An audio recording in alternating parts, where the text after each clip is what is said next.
standby na karon ato ang hepe sa Ancillary Services Unit magkapuso kong ESU si Sir Paul Bermejo. Sir Paul, maayong adlaw sa imo si Super Francis og Super Ricky Bangat imo makauban. Hi, Sir Paul.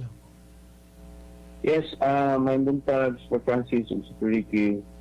Alright. Sir, ang Pag-asa nag-anunsyo na nga nanata karon sa ginatawag nato nga transition sa amihan. So, bot pasabot kung amihan sa Mindanao medyo makasay natin yung mga pag-uwan or pagbaha labi na nga approaching tas Disyembre, no. Sa karon sir, kumusta ang ato ang ginapahigayon karon nga pagpanghinlo sa atong mga kanal o kumusta ang ato ang preparation pud ani? Well, ang CDRRMO, ang City Engineers, ang ASU, ug uban pang involved aning clean-up sa kanal, nag-come up og list sa mga frequently flooded areas. Unya na ay list pod ang City Engineers Office ug ang ASU ug ang Senro, pero ang Senro nga strike team na sa ASU naka-assign. So duha na sila ka team, bali 20 ka tao na sa kita ang nag-manage ana. Kita ang nag-manage. So ana, Bali, unya kana nga list maunay ato ang ginabasihan sa ato ang adlaw-adlaw nga paghinlo sa ato ang mga kanal. Unya kadtong in fact kadtong nakalista man ng Rojas Creek niadtong October 27 ang ato ang team naa diha nagkuha atong mga naglutaw nga mga pet bottles diha sa Rojas Creek tungod kay dili siyempre may na lang pod nga nagpundo. So among gipang kuha tong mga plastic kung wala dito tato dito sa may dagat na wala ka gawas ang mga plastic dito kay na atoy sheet piles nga gipangharang dito sa kontraktor. Nagi-remove ni adtong patungkol tinanggapon lang. Pero Francis. Okay na, Sir Paul. Oo. Ang kining kuan, sir, sa inyong padagpadayon nga clear karon sa mga nagkadiyang drainage nato sa Davao City, unsay kasagaran nato nga makuha, Sir Paul? Unsay nakita ninyo nga mga primary sources of the problem sa ato ang mga drainage sa system sa syudad? Kagabi ang ato ang team na dito sa Veloso, nibalik sila dito Veloso Street as Membrero. Ambot asa gikan tong mga pet bottles ng mga dagko nga naara diha sa nalang sa ining sidewalk. Nya actually since pet bottles man na siya wala man gud milabayan ana. So nag-coordinate ni sa barangay unya ila daw kontakon ang Senro ipakuha nila sa Senro unya murag naanay agreement na kwaon na sa Senro. Pero pagbalik sa among team dito wala man kabalo ang akong team na agreement ang barangay sa Senro or na request ang barangay dito sa Senro.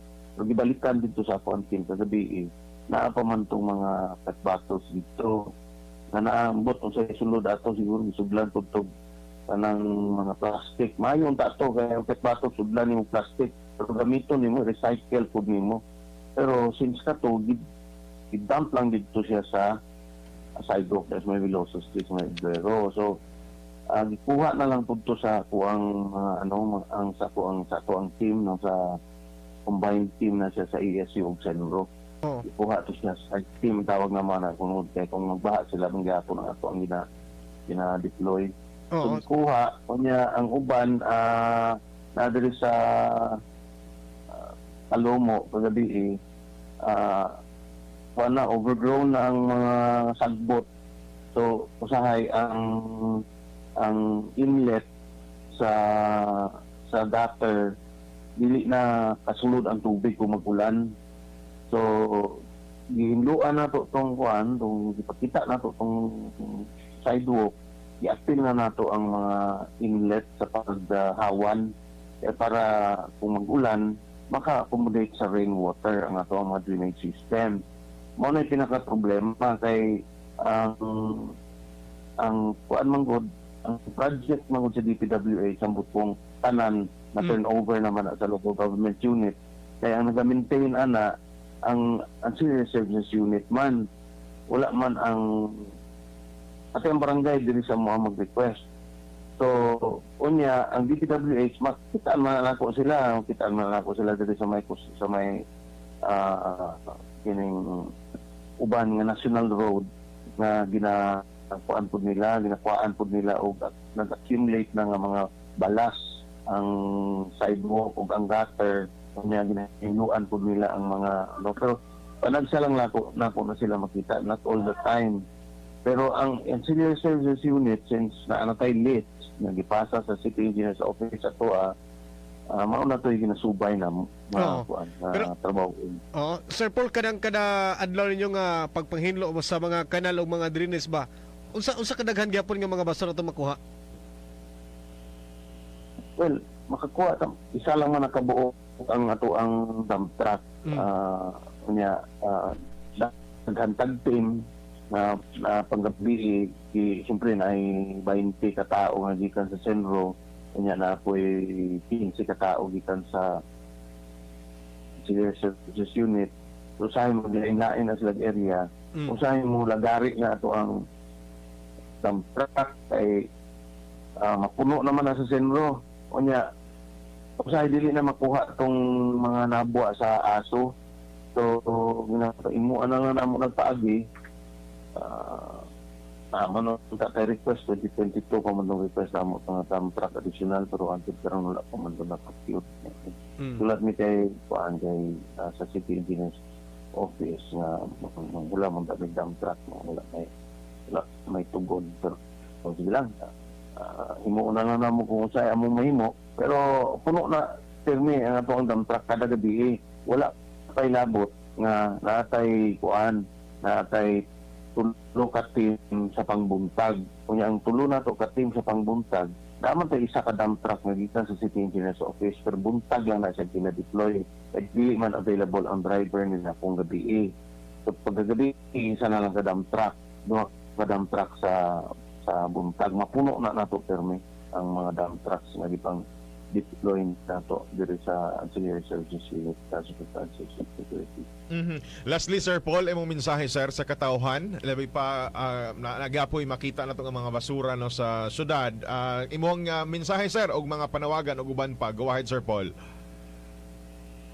Okay, hantod karon murag wala pa man ta na disiplina aning disposal sa ato ang mga mga garbage niya dispose lang nato sa mga kanal mo adtum gina dito sa Rojas Creek. Tanawan ninyo asos ipakita na ko to sa inyo ang picture nga sa sitwasyon sa Rojas Creek ni adtong 27 pag maluoy mo magsakit inyong dugan nanong ingana na siya tanong sa diha man na sa bisag asa lang ginalabay ang mga pet bottles na adto man na dito gyapon sa tuang drainage system.